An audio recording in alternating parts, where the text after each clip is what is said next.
Então, eu quero convidar todos que abram as vossas Bíblias em Gênesis capítulo 2.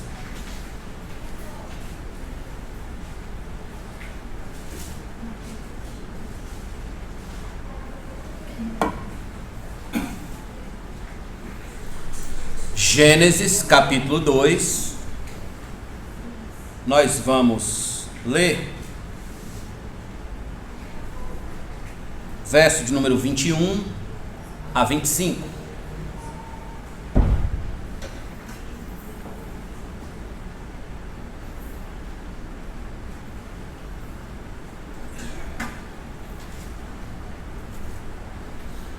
Hoje nós estaremos encerrando exatamente a série sobre família. E nós vamos falar hoje sobre o casamento para a glória de Deus. O casamento para a glória de Deus. Já falamos o papel do marido, o papel da esposa, a criação de filhos. Só uma pergunta antes de nós lermos o texto. Quem participou de todas as mensagens? Que levante a mão. Quem participou? Quem não participou tem a oportunidade, e os que estão assistindo também, que vão assistir por esse vídeo, tem a oportunidade de acompanhar pelo Spotify. Tem lá todas, e essa inclusive vai para o Spotify também.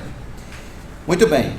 Gênesis 2, do 21 ao 25, diz assim: Então o Senhor Deus fez cair um pesado sono sobre o homem, e este adormeceu. Tirou-lhe uma das costelas e fechou o lugar com carne. Há quem diga que esse soninho aqui foi o primeiro e o último sono tranquilo do homem, que foi antes da mulher. Brincadeira, irmãos. Verso 22. E da costela que havia tirado o homem, o Senhor Deus formou uma mulher e a levou até ele. E o homem disse: Esta afinal é osso dos meus ossos e carne da minha carne. Será chamada varoa, porque do varão foi tirado.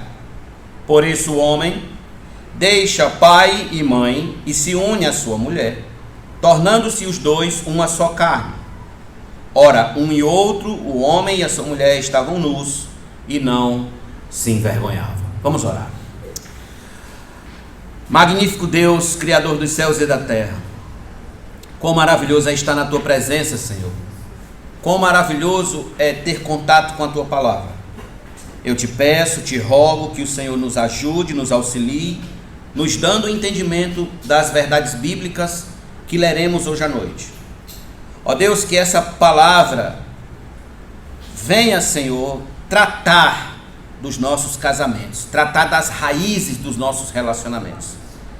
Que neste encerramento, ó Deus, desta série, nós saiamos daqui mais maduros, mais edificados, mais instruídos, conforme a Tua boa vontade.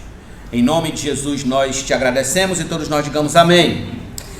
Meus irmãos, a mensagem de hoje, ela é, em primeiro lugar, uma mensagem para casais crentes.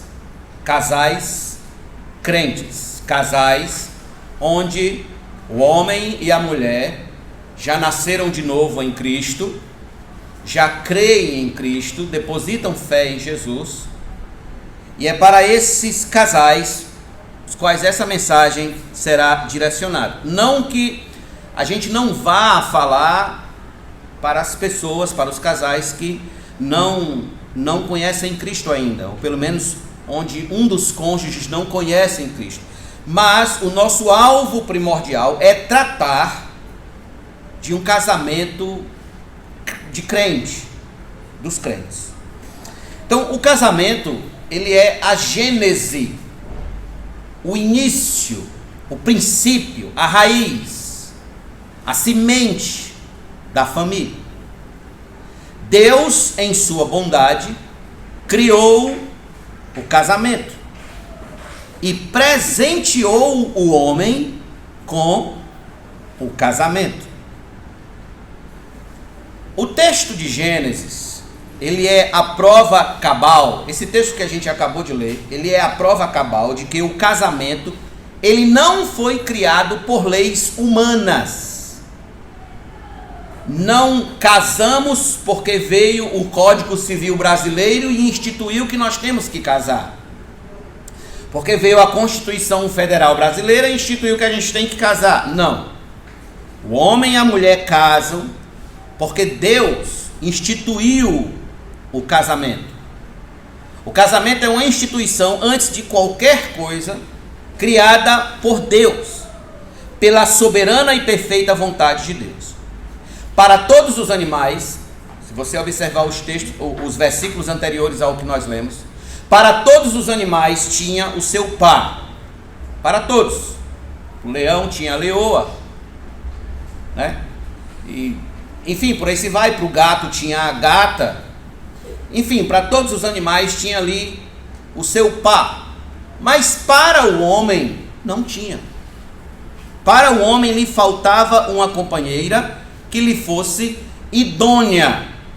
Nós explicamos aqui, quando falamos sobre a mulher, acho que foi a segunda mensagem dessa série, que falamos especificamente sobre a mulher piedosa, a mulher crente, a mulher de Deus, como a mulher de Deus deve se comportar como esposa, como mãe. Nós explicamos bem detalhadamente essa palavra idônea. O que significa essa palavra idônea? Você pode conferir isso naquela mensagem.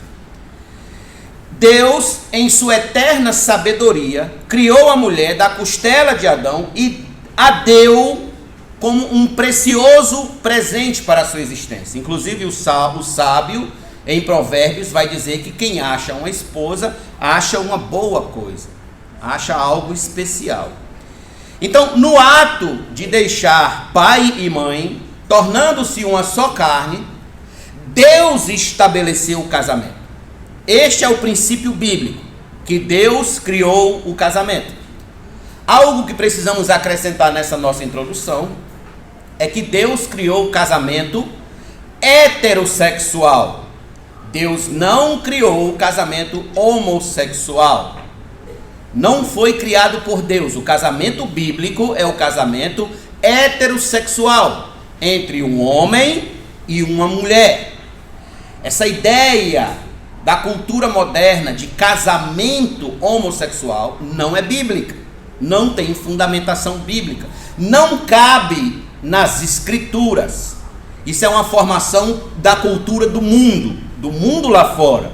A igreja não abraça a ideia do casamento homossexual, certo? Não cabe, não existe.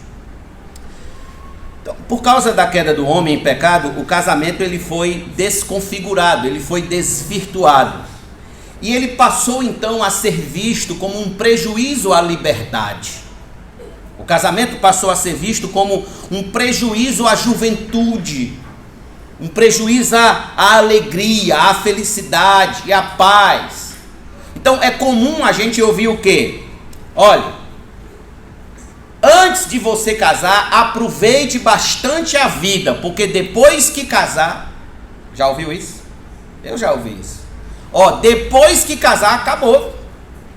Acabou-se liberdade, acabou-se idas e vindas, acabou-se esse negócio de sair sem ter que dar satisfação. Então, o mundo criou esse conceito de que casamento ele é uma prisão, de que o casamento ele é um cárcere. Quando olhamos pelas lentes das escrituras, percebemos que isso não é verdade. Casamento é uma bênção e é uma bênção de Deus. Inúmeras, por exemplo, são as frases nascidas em pensamentos filosóficos contra a instituição do casamento. Se faz piadas sobre o casamento. Piadas. Uma delas é que conta-se que o homem chegou para o padre e disse: seu padre, é correto você lucrar com as desgraças dos outros? E o padre: não. Pois então devolva o dinheiro do meu casamento. Como se o casamento fosse uma desgraça. Então é assim que o mundo ele levanta a bola do casamento.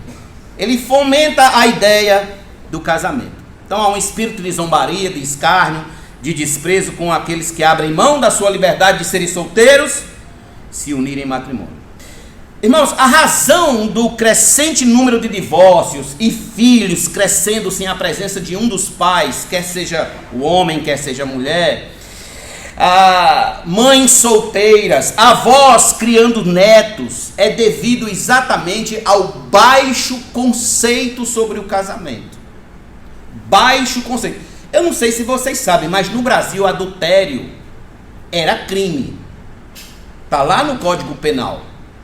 Se vocês observarem, quando o adultério deixou de ser crime no Brasil, aumentou o número de crianças crescendo sem pai, o número de crianças órfãs, o número de crianças abandonadas, crianças de ruas, mães solteiras, avós criando netos, porque quebrou a proibição, arrancaram a cerca que proibia o homem de abandonar o seu lar. Então, o grande problema aqui é que a direção do casamento, de acordo com os padrões do mundo, ela está errada. É uma direção errada. E aquilo que começa errado, termina errado. Aquilo que começa ruim, termina prejudicado. Termina em absoluto fracasso. Tudo que o homem faz, inclusive casar, ele deve fazer com o fundamento certo. Se ele casa com um fundamento errado, se ele casa já trazendo para o casamento aquela ideia, se não der certo, separa.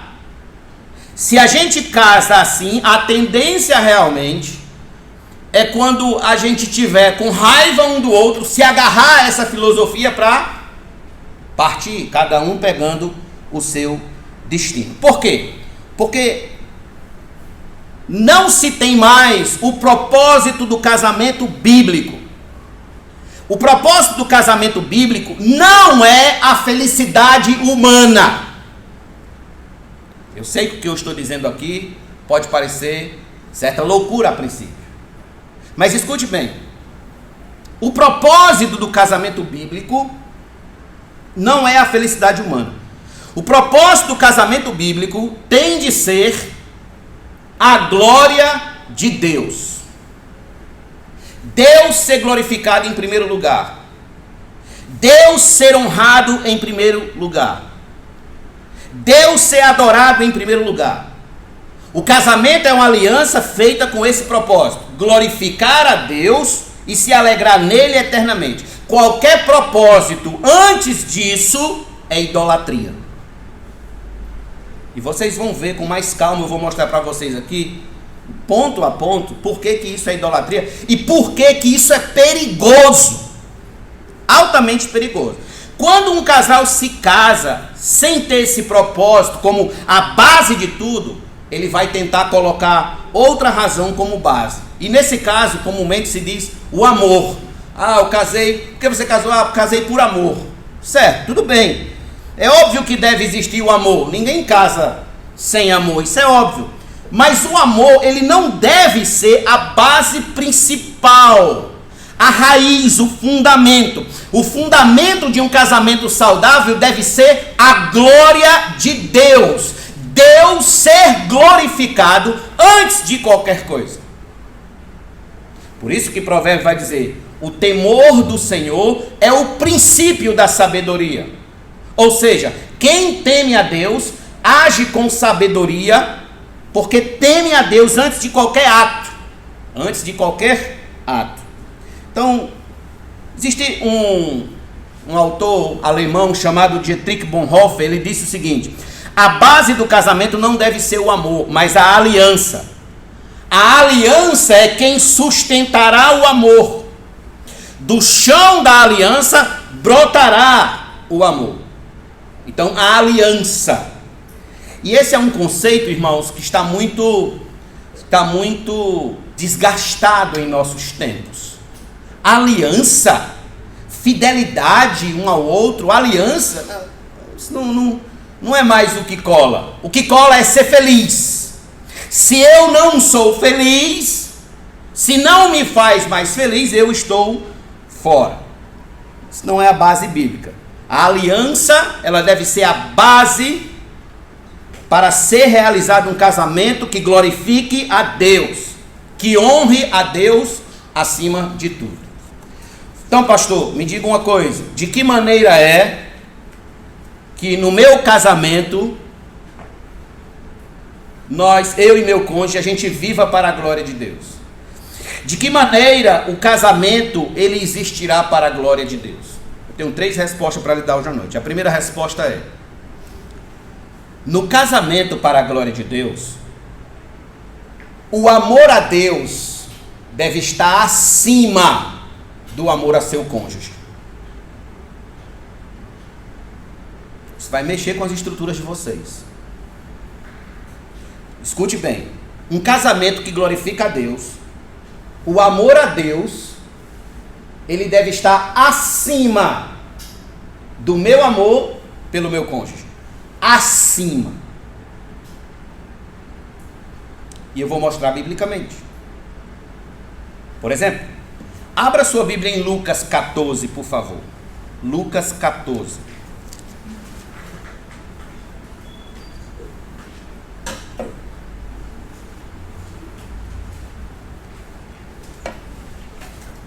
Verso 25 a 27.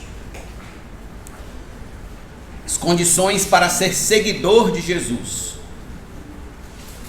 Você quer ser um seguidor de Jesus, inclusive fazendo com que seu casamento seja um casamento que segue a Jesus? Aqui estão as condições.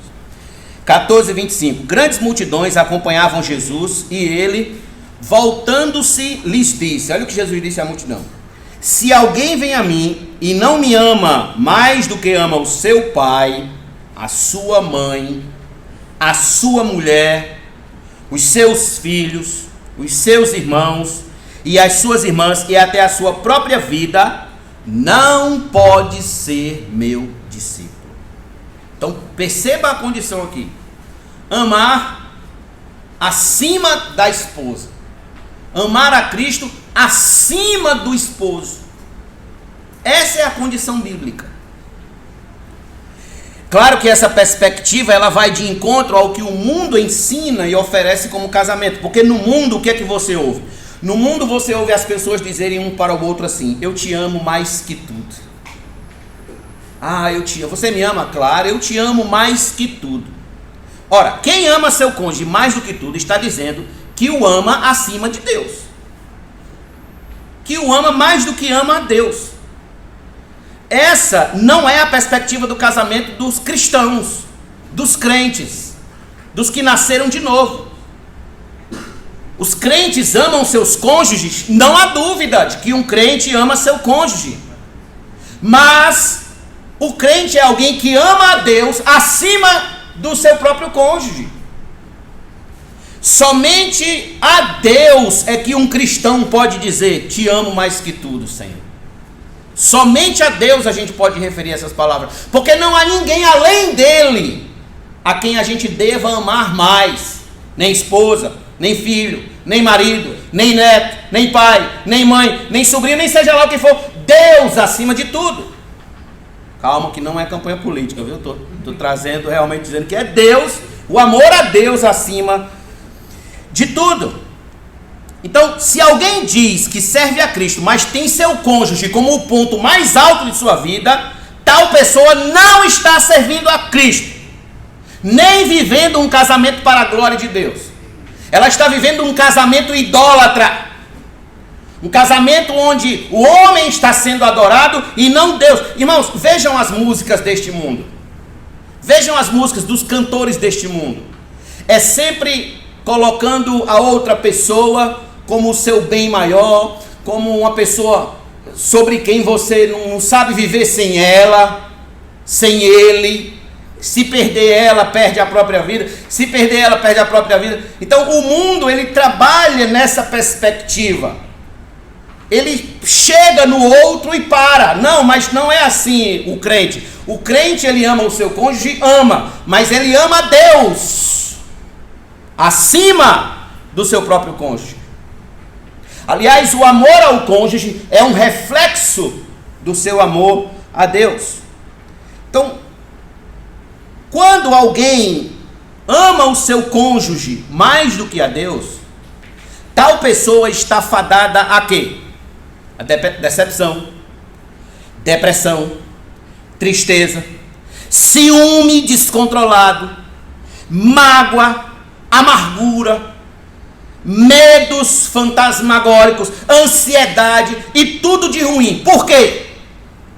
Porque quando eu ponho todo o meu amor, toda a minha afeição, toda a minha alegria, toda a minha felicidade em alguém finito, em alguém que se acaba, alguém pecador, a tendência é, quando aquela pessoa pecar contra mim, morrer ou me fizer algum mal, a minha afeição ou a minha felicidade, ela vai embora.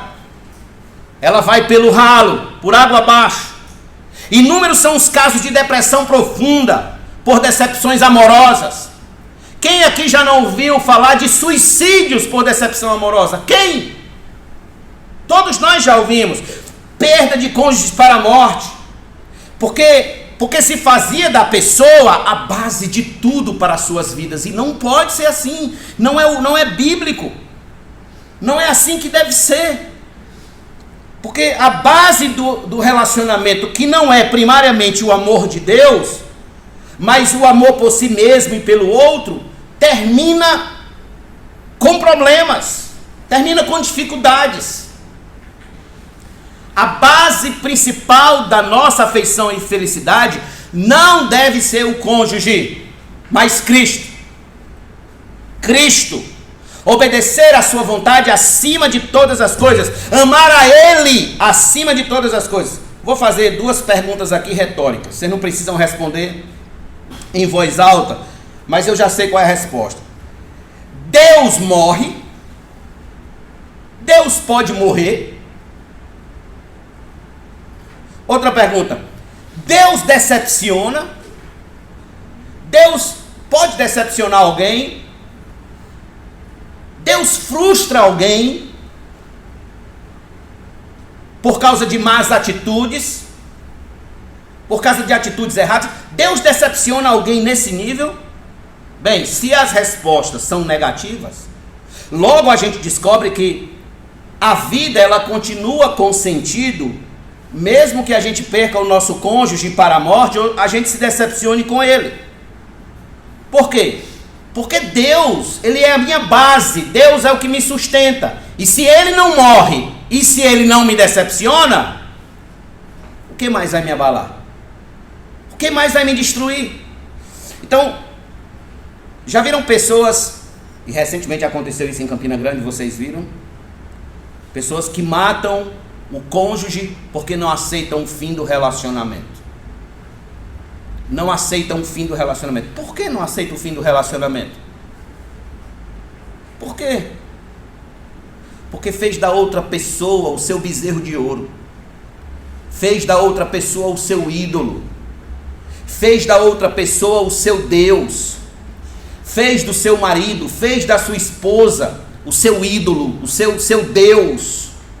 Sabe qual vai ser o resultado disso? No dia que aquela pessoa a quem eu fiz dela o meu Deus quiser me deixar, eu não vou aceitar. Jamais vou aceitar ver ela com outra pessoa. Então, antes que isso aconteça, eu vou lá e mato. É isso que acontece.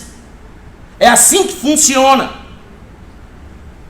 Outro aspecto importante sobre este ponto, irmãos, é que se eu amo a Deus acima de todas as coisas, logo eu me esforçarei para fazer a sua vontade em todos os quadrantes da minha existência. Como pai, como mãe, como filho e como marido e como esposa. Os meus atos dentro do casamento, eles existirão como alvo para agradar a Deus, em obediência à santa lei de Deus. Assim eu agirei com meu cônjuge, conforme as escrituras mandam, para agradar a Deus. E se eu agrado a Deus, obviamente, eu vou estar fazendo bem a meu cônjuge, ainda que eu esteja dizendo não. Mas se é para agradar a Deus em primeiro lugar, no final tudo resulta em bem, em bonança, em bênção. Por exemplo, abra sua Bíblia na primeira carta de Pedro, capítulo número 3. 1 Pedro 3. Olha o que é agir para a glória de Deus dentro do casamento. Versos 1 e 2. Depois o verso 7.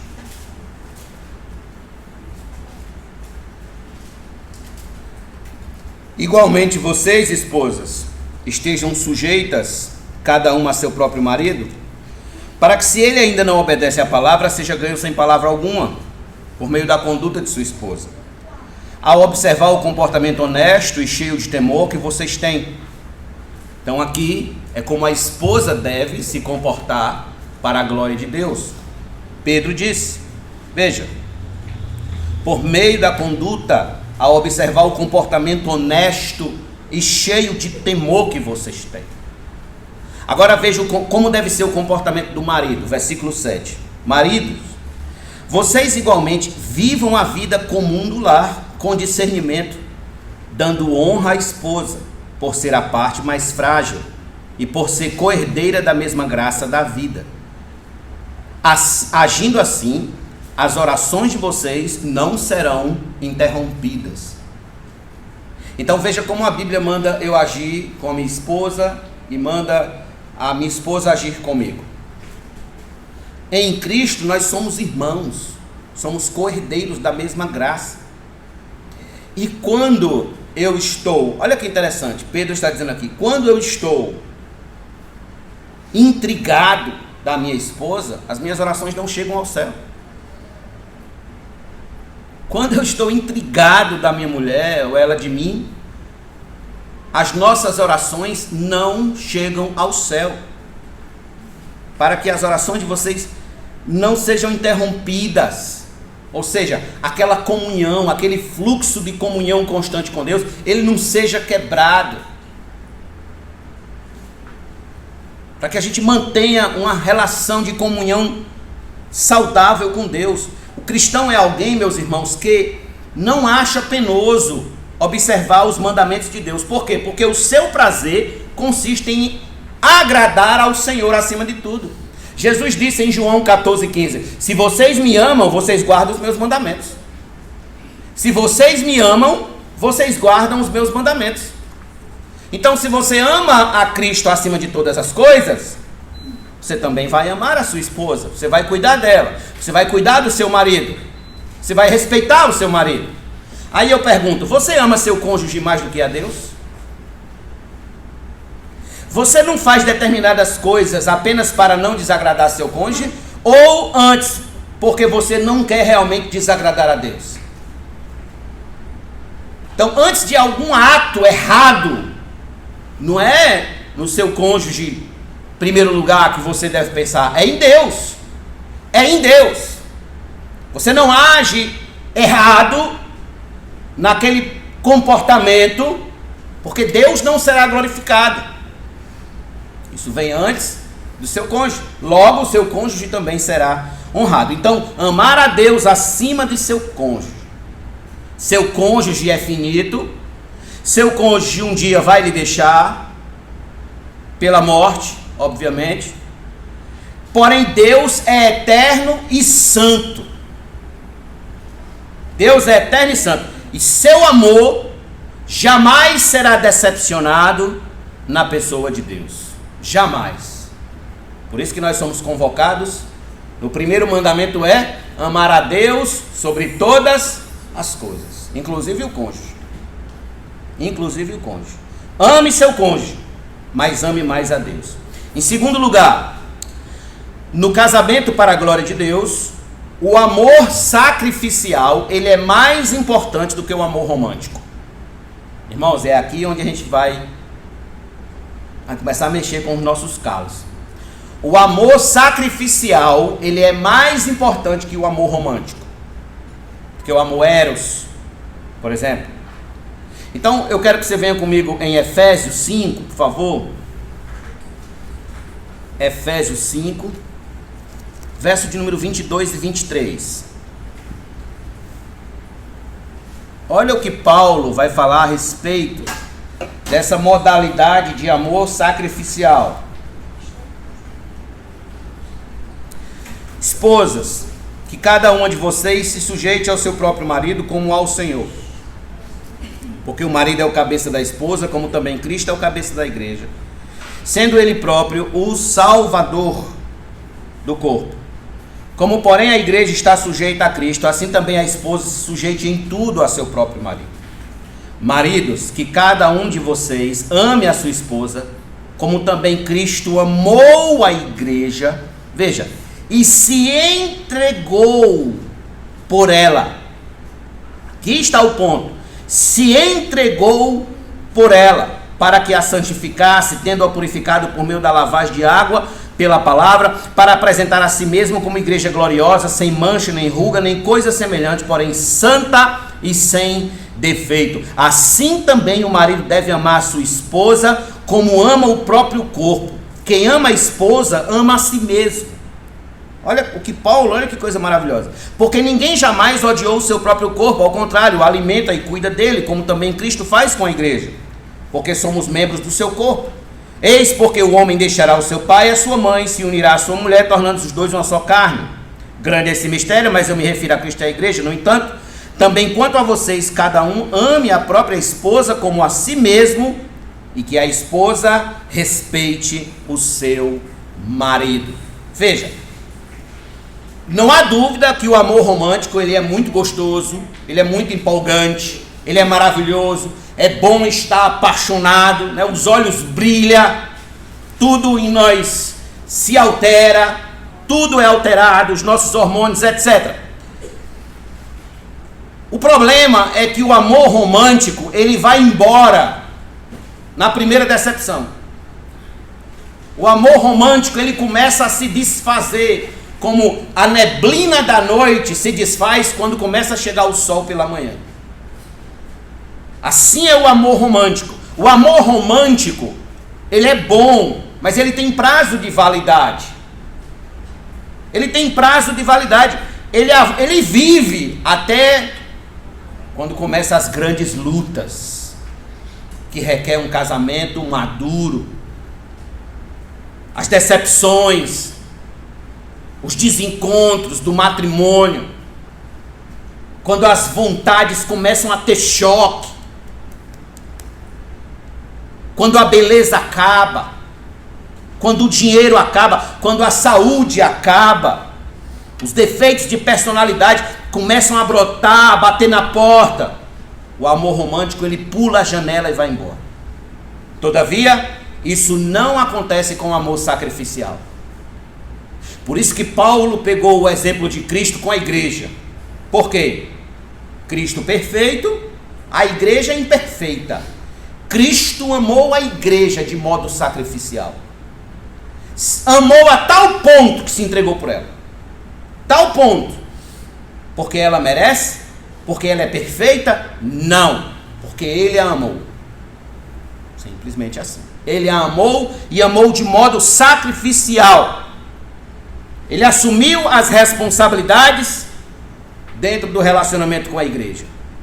Assim, meus irmãos, deve ser a nossa relação dentro do casamento. Deixa eu me perguntar, quantos casamentos não se acabam quando o dinheiro se acaba? Quando o luxo se acaba? Quando o marido não pode mais bancar aquela bolsa caríssima? Ou quando a esposa já não é mais aquela Gisele Bündchen da juventude? Quantos casamentos? Quantas mulheres de 40 não são trocadas por duas de 20? Infelizmente é verdade, é a nossa realidade. E se tem uma coisa, irmãos, eu sou bem sincero a vocês, olha, se tem uma coisa que eu peço a Deus, que seria um castigo muito grande de Deus sobre a minha vida, seria eu envelhecer com 80 anos, casado com uma menina de 19, de 25. Seria um castigo muito grande de Deus sobre a minha cabeça. É muito feio. Todo mundo diz logo que é golpe. Ninguém diz que é amor, né? Porque comumente o amor, ele está ali, está pareado, né? Você olha para a pessoa, um tem 35, outro tem 38 ou 40, enfim, está ali, mas Mas há uma distância de idade, eu acho que até 10 anos, eu acho, até 15 anos, vamos colocar assim. Mas o camarada bota uma distância de 40 anos, aí quer dizer que é amor. Ele já bem pertinho de ir para a glória e ela para ficar com a herança. Então tem que ter um cuidado aí, né? Tem que ter um cuidado. Então quantos casamentos não se acabam quando o dinheiro acaba? Tem até uma música que diz assim, né? A crise entrou pela porta, o amor pulou a janela, fiquei sozinho, fiquei sem ela. Então quando a crise chega... Quantos casamentos não faliram quando a beleza foi-se embora? Não ficaram pelo caminho quando um dos cônjuges caiu gravemente. Eu conheço casos, irmãos. Eu conheço o caso de um homem que abandonou a esposa porque ela teve câncer. Eu conheço casos. O casamento que glorifica a Deus é o casamento onde o amor sacrificial, o amor que não abandona, o amor que não vai embora, suporta a cruz até o fim. Esse é o amor, é o casamento que glorifica a Deus. Por isso que John Bunyan, aquele escritor, ele disse: Cristo entregou a vida por sua igreja, ele cuida de suas fraquezas, comunica-lhe sua sabedoria, protege, ajuda em seus fazeres neste mundo. Isso é o que os homens devem fazer por suas esposas. Devem fazer por suas esposas. Entregar a sua vida por elas. Hernandes Dias Lopes diz que o casamento é para aqueles que estão dispostos a investir o melhor do seu tempo, o melhor dos seus sentimentos e o melhor dos seus sonhos na vida do cônjuge. Ele diz que casamento é como uma conta bancária. Se você mais sacar do que depositar, você vai falir. Casamento, ele tem essa característica de investimento. Você tem que estar depositando constantemente cuidado, proteção, amor, respeito. Uma moça escreveu para seu pai dizendo o seguinte: pai, agora eu entendi o que é casamento. É que enquanto a esposa serve, o marido a protege. Enquanto a esposa serve, o marido a protege. Isso é que é casamento. E por fim, deixa eu, aqui ainda nesse tópico, falar algo que a gente precisa corrigir. Olha, não caia nessa armadilha de querer um marido perfeito ou uma esposa perfeita. Você não aguenta. Você não aguenta. Se seu marido fosse perfeito, ele não ficaria com você, porque você é imperfeito. Se você fosse perfeita, seu marido corria, porque ele é imperfeito. E o imperfeito com o perfeito não combina. Só combina quando é o perfeito com o perfeito, ou o imperfeito com o imperfeito. É o arroz e o feijão, né? O arroz e o feijão. Se for só o feijão, se for só o arroz, fica um negócio meio troncho. Mas quando bota o arroz e o feijão, se botar um ovo aí, melhor ainda, né? Então, o arroz, o feijão, sabe assim, é o que se completa, é o que vai se completar. Então a gente tem que parar com esse negócio de como eu casei com uma mulher imperfeita, como minha vida é infeliz. Meu amigo, se você casasse com uma mulher perfeita, você não ia aguentar. Porque você é imperfeito. O imperfeito não suporta o perfeito. Sabe por que a gente não pode ir para o céu do jeito que a gente está aqui agora? A gente não pode, porque nós vivemos num estado de imperfeição ainda. Por isso que a Bíblia fala em transformação num estado de corpo glorificado. O nosso corpo tem que ser transformado em perfeito para a gente poder aguentar a perfeição do céu. Porque se não for assim, a gente não aguenta. Por isso que para entrar no inferno é mais fácil, não precisa de corpo glorificado lá. Corpo todo errado, todo desmantelado, dá certo ir no inferno, porque lá é desmantelo com desmantelo. Mas no céu não. No céu tem que ser um corpo perfeito, uma alma perfeita, um coração perfeito para um céu perfeito. Então, da mesma forma, o que você deve pedir a Deus no seu casamento é graça. Graça sobre graça. Para você continuar caminhando apesar dos defeitos uns do outro. Porque, irmãos, à medida que a gente é decepcionado, a gente também decepciona. A gente também decepciona. Então a gente tem que cortar essa ideia de que eu queria uma mulher perfeita, eu queria um marido. Não, você não vai achar. Não vai. E no dia que achar, você perde. Porque não vai querer você porque você é imperfeito.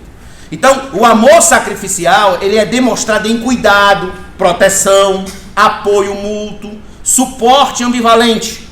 O que nós devemos rogar ao Senhor é que Ele nos dê a cada dia mais graça para a gente amar de modo sacrificial, aquele amor que suporta as tempestades por nossa natureza humana pecaminosa. Eu tenho esse teste, eu sempre fiz esse teste. Antes de eu casar com Tatiana, eu sempre fazia esse teste. Essa pessoa, se eu entrar em coma hoje, se eu cair em coma, vai ser ela, e se eu acordar daqui a 5 anos, vai ser ela que vai estar ao lado da minha cama? Esperando eu acordar? Isso é um amor sacrificial. É aquela pessoa que, se você entrar em coma e acordar daqui a 5 anos, quando você abrir os olhos, ela vai estar ao lado da sua cama. Isso é o amor sacrificial. Terceiro e último lugar, o casamento que glorifica a Deus é onde o amor tem o propósito bíblico de servir a Deus. Servir. E servir aqui é colocar a mão na massa mesmo. É de se entregar à obra de Deus. Eu quero convidar você a vir comigo em Lucas, capítulo número 1. Lucas 1.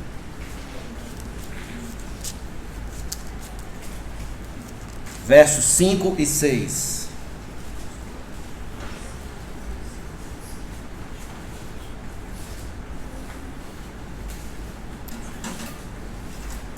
Nos dias de Herodes, rei da Judéia, houve um sacerdote chamado Zacarias, do turno de Abias.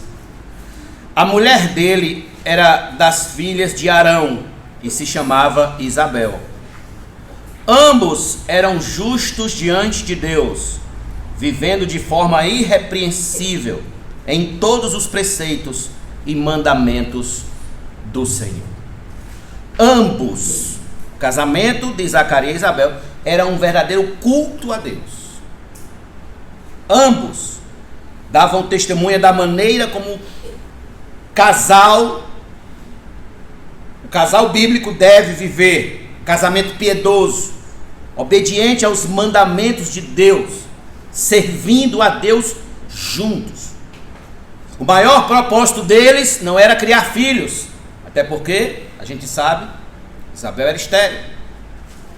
O maior propósito deles não era gerar riquezas juntos, nem viver meramente um para o outro, mas sim servir a Deus. Eles sustentavam um propósito, irmãos, bem mais elevado de casamento diante de Deus. Tamanha era a piedade desse casamento, tamanha era a santidade, o temor ao Senhor. É tanto que o Senhor os abençoou com um filho, que foi João Batista. Por outro lado, aqui nós estamos vendo um exemplo de casal piedoso, né? Por outro lado, muitos casamentos hoje são comparados a esse casamento aqui, ó. Abra sua Bíblia em Atos capítulo 5, por favor. Atos capítulo 5. Verso de número 1 em diante. Atos dos Apóstolos, capítulo 5, verso de número 1 em diante. Entretanto, certo homem chamado Ananias, com sua mulher Safira, vendeu uma propriedade, mas reteve parte do dinheiro. Outra tradução diz do lucro. E Safira estava ciente disso. Levando o restante, depositou aos pés dos apóstolos. Então Pedro disse: Ananias, por que você permitiu que Satanás enchesse o seu coração para que você mentisse ao Espírito Santo, retendo parte do valor do campo? Não é verdade que conservando a propriedade seria tua? E depois de vendido, o dinheiro não estaria em teu poder? Por que você decidiu fazer uma coisa dessas? Você não mentiu para os homens, mas para Deus. Ouvindo estas palavras, caiu morto. E sobreveio grande temor a todos que souberam do que tinha acontecido. Levantando-se os moços, cobriram o corpo de Ananias e levando-o para fora, o sepultaram. Quase 3 horas depois entrou a mulher de Ananias sem saber o que tinha acontecido. Então Pedro, dirigindo-se a ela, perguntou: diga-me, foi por este valor que vocês venderam aquela terra? Ela respondeu: sim, foi por esse valor. Então Pedro disse: por que vocês entraram em acordo para tentar o Espírito do Senhor? Eis aí à porta os pés dos que sepultaram seu marido, e eles levarão você também. No mesmo instante ela caiu aos pés de Pedro e morreu. Entrando os moços, viram que ela estava morta, e levando-a, sepultaram-na ao lado do marido. E sobreveio grande temor a toda a igreja e a todos aqueles que ouviram falar destes acontecimentos. A cumplicidade desse casal aqui era diferente do primeiro que a gente viu.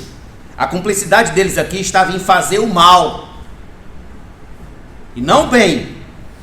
O maior propósito deles era construir riquezas e impérios para si, usando para isso a mentira. Irmãos, aqui está a prova de um casamento que não glorifica a Deus. É um casamento cheio de mentira. É onde o marido e a mulher eles se juntam, eles são cúmplices, mas só para mentir, só para enganar os outros, para enganar o povo, para enganar quem cerca eles. Eles são o oposto de Zacarias e Isabel. O oposto. Mentirosos, enganadores, se unem em torno da maldade, do engano. O marido faz um mal feito e a mulher encobre. A mulher faz um mal feito e o marido encobre. Está errado. Está errado. Se fere a Deus, deve ser corrigido, deve ser mudado.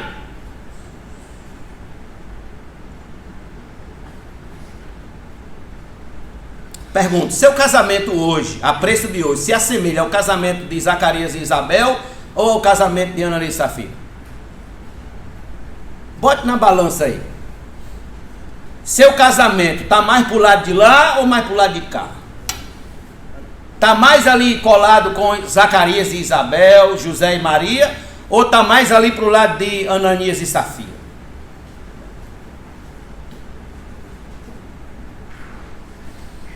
Nosso casamento ele precisa existir com um propósito último de servir a Deus. Servir a Deus. Eu gosto, irmãos, deste exemplo aqui, desse casal. Tem mais outro casal aqui nas Escrituras, aqui em Atos capítulo 18, se você quiser ler, se não, só escute. Versículos número 1 a 4, que diz: depois disso, deixando Atenas, Paulo foi a Corinto. Lá encontrou um judeu chamado Áquila, natural do Ponto, recentemente chegado da Itália com Priscila, sua mulher, porque o imperador Cláudio havia decretado que todos os judeus deviam sair de Roma. Paulo aproximou-se deles, e como tinha o mesmo ofício, passou a morar com eles e ali trabalhava. O ofício deles era fazer tendas. Paulo fazia tendas. E todos os sábados Paulo falava na sinagoga, persuadindo tanto os judeus como gregos. Esse casal servindo a Deus juntos. Veja agora em Romanos como esse casal é lembrado. Olha como esse casal é lembrado por Paulo. Paulo manda saudações para os irmãos de Roma, e ele diz no 16, verso 3: saúdem Priscila e Áquila, meus cooperadores em Cristo Jesus, os quais pela minha vida arriscaram sua própria cabeça, e isto lhes agradeço, não somente eu, mas também todas as igrejas do gentio. Veja como esse casal foi lembrado, como um casal que serviu a Deus junto, serviu junto. Nosso amor no casamento, ele precisa estar unido em torno desse eixo central, dessa viga central, servir a Deus juntos, servir juntos. Eu pergunto, como o nosso casamento será lembrado? Como um casamento onde ambos servem ao Senhor? Ou como um casamento qualquer? Será se nosso casamento será lembrado como o casamento de Zacarias e Isabel? De Priscila e Áquila? Poderíamos passar citando aqui tantos outros exemplos. Bem, aqui, se seu cônjuge ainda não é crente, ore por ele. Ore por ele. Rogue ao Senhor a salvação dele. Peça para que Deus lhe abra os olhos e ele venha servir ao Senhor junto com você. E ele venha servir de braços dados ao Senhor junto com você. O que fará seu casamento ser feliz é ele existir para a glória de Deus.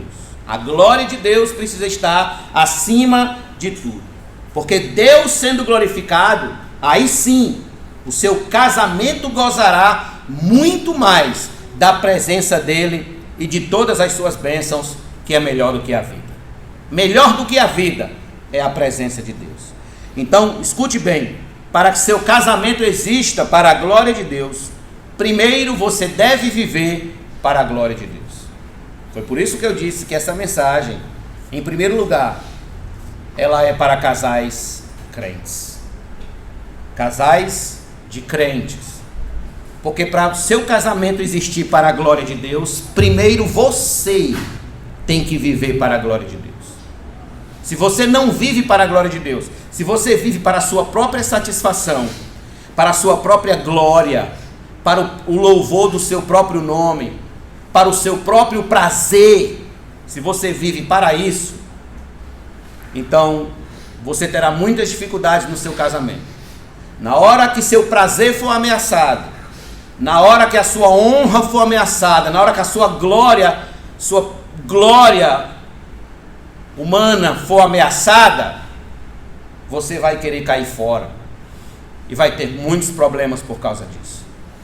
Mas se Deus for o motivo pelo qual você vive, você existe, se Ele for o que realmente dá sentido à sua vida, o que mais significa para você é Deus, aí sim o seu casamento existirá para a glória de Deus. Porque o temor do Senhor é o princípio da sabedoria. Viver para a glória de Deus é o princípio de uma vida sábia. É o princípio de uma vida inteligente, de uma vida madura, de uma vida sustentável, de uma vida que progride na vontade de Deus. Então, viva para a glória de Deus, aí sim você será um esposo para a glória de Deus. Você será uma esposa para a glória de Deus. Você será um pai ou uma mãe para a glória de Deus. Não é você em primeiro lugar, é Deus. Não é o seu marido em primeiro lugar, é Deus.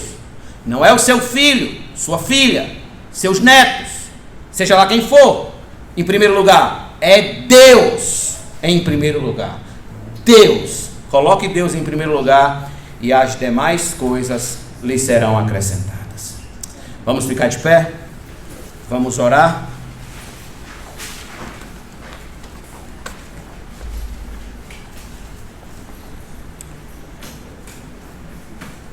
E vamos agradecer. Enquanto prepara ali o Vivifica, para a gente cantar e encerrar esta série, pedir a Deus em oração que o Senhor vivifique os nossos casamentos para a honra e glória do Senhor. Peço a Deus, rogo ao Senhor que essa série de mensagens sobre família seja uma bênção na orientação de vocês, em todos os sentidos, quer seja no assunto do casamento, quer seja como eu devo me comportar como pai, como eu devo me comportar como mãe, como esposa, como marido, e como eu devo criar os meus filhos. Criar os meus filhos. Feche seus olhos e vamos.